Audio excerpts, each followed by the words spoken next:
ہاں میں یہ عرض کر رہا تھا، دیکھو قرآن مجید غیر مسلموں کی اس صفت کو بیان کرتا ہے، اس صفت کو بیان بھی کس انداز سے کر رہا ہے، کیسا منظر کھینچا ہے. ہم اس بات کو بیان کرتے ہیں، ہم کہتے ہیں بھائی مجھ سے جب کوئی بحث کرتا ہے تو رو پڑتا ہے. ہم کہتے ہیں نا بھائی مجھ سے جب کوئی بحث کرتا ہے تو اتنا متاثر ہوتا ہے کہ رو پڑتا ہے. اس میں مزہ نہیں ہے، چاشنی نہیں ہے، بلاغت نہیں ہے. قرآن کہہ رہا ہے وَإِذَا سَمِعُوا مَا أُنزِلَ إِلَى الرَّسُولِ، جب یہ غیر مسلم جو حق کے متلاشی ہیں اس کلام کو سنتے ہیں جو رسول پہ نازل کیا گیا آسمان سے، تَرَىٰ أَعْيُنَهُمْ، اے مخاطب، یعنی قرآن کہہ رہا ہے اے وہ شخص جو اس وقت میری آیات کی تلاوت کر رہا ہے تو نہیں رو رہا، لیکن میں تجھے بتاتا ہوں جن کو طلب ہے وہ ان کی حالت کیا ہوتی ہے. کیونکہ ہم جب تلاوت کر رہے ہوتے ہیں ہم تو رو نہیں رہے ہوتے.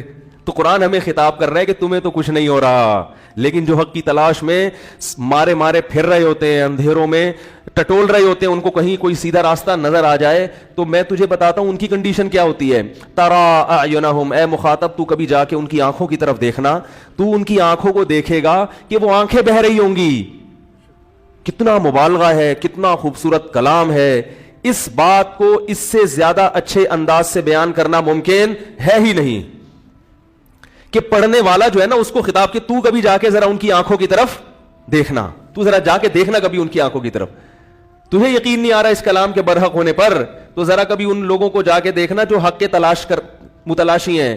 کبھی جا کے دیکھنا جب وہ یہ کلام پڑھتے ہیں یا سنتے ہیں، بلکہ پڑھتے نہیں سنتے، کیونکہ غیر مسلم اکثر قرآن پڑھتے نہیں ہیں. کبھی ادھر سے ریکارڈنگ سن لیتے ہیں، کبھی اتفاق سے ایک بٹن دب گیا انٹرنیٹ پر اور حرم کی تلاوت آ گئی، کبھی تراوی کی تلاوت آ گئی، کبھی اتفاق سے بٹن دب گیا تو کسی قاری کی تلاوت ان کے کان میں پڑ جاتی ہے. فرمایا تفیض اعینہم، کہ تم دیکھو گے کہ ان کی آنکھیں آنسوؤں سے بہہ رہی ہیں. تو یہ مبالغہ ہے کہ اتنا روتے ہیں کہ یہ کہنا ان کے رونے کی توہین ہے کہ آنسو نکل رہے ہیں. آنسو تو ہر ایک کی آنکھوں سے نکل جاتے ہیں، ایسے آنسو بہتے ہیں لگتا ہے کہ آنکھیں بہ پڑیں گی.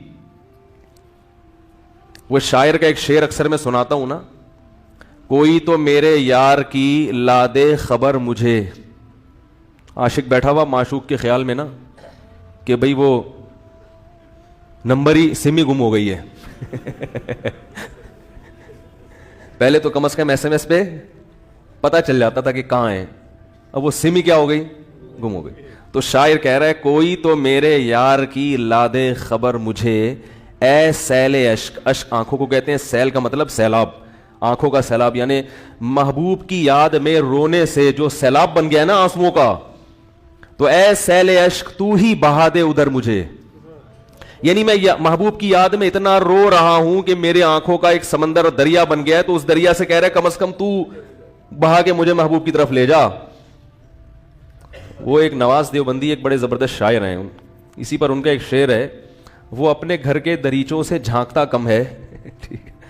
وہ اپنے گھر کے دریچہ کھڑکی کو کہتے ہیں نا، دریچوں سے جھانکتا کم ہے، تعلقات تو اب بھی ہے رابطہ کم ہے.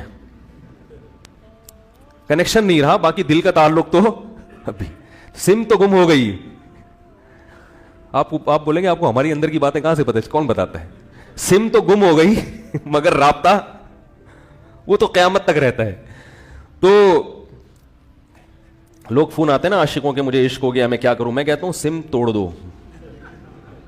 جب دریچے بند ہوتے ہیں نا تو تعلقات تو ہوتے ہیں، رابطہ کم ہوتا ہے، لیکن جب رابطہ کم ہوگا تو تعلق بھی آہستہ آہستہ، تعلق بنتا بھی رابطوں سے ہے اور ٹوٹتا بھی رابطے کے ڈسکنیکٹ ہونے سے. تو عشق کا سب سے بہترین علاج یہ ہے کہ جس سے عشق ہوا ہے اس سے ہر قسم کا تعلق، یا تو شادی کر لو، وہ نہیں ہو سکتی تو ہر قسم کا تعلق بولو بھائی ختم. اس کے علاوہ کوئی آپشن نہیں ہے آپ کے پاس.